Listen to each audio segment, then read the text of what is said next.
ಜನವರಿ 1, 2024ರಿಂದ ಚಾಲ್ತಿಗೆ ಬರ್ತಾ ಇದೆ. ಇದರ ಪ್ರಕಾರ ವಿನಾಕಾರಣ ಹೊಡೆಯುವ ಅಥವಾ ಬೈಯುವ ಪೊಲೀಸ್ ಅಧಿಕಾರಿಗೆ ಭಾರತೀಯ ನ್ಯಾಯ ಸಂಹಿತೆ 2023ರ ಸೆಕ್ಷನ್ 198ರ ಪ್ರಕಾರ 1 ವರ್ಷ ಜೈಲು ಅಥವಾ ದಂಡ ಅಥವಾ ಎರಡೂ ಶಿಕ್ಷೆಯನ್ನ ನೀಡಲಾಗುತ್ತೆ. ಇದರ ಸಂಬಂಧ ಕಂಪ್ಲೇಂಟ್ ಕೊಡಬೇಕು ಅಂತ ಹೋದಾಗ ಕಂಪ್ಲೇಂಟ್ ರಿಜಿಸ್ಟರ್ ಮಾಡ್ಕೋತಿಲ್ಲ ಅಂತ ಹೇಳಿದ್ರೆ ಆಗ್ಲೂ ನೀವು ಹೆದರೋದ್ ಬೇಡ.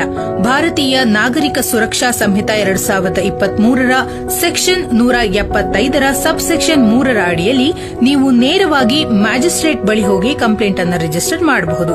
ಅದರ ಅನ್ವಯ ವಿಚಾರಣೆಯನ್ನ ಮುಂದುವರಿಸಲಾಗುತ್ತೆ.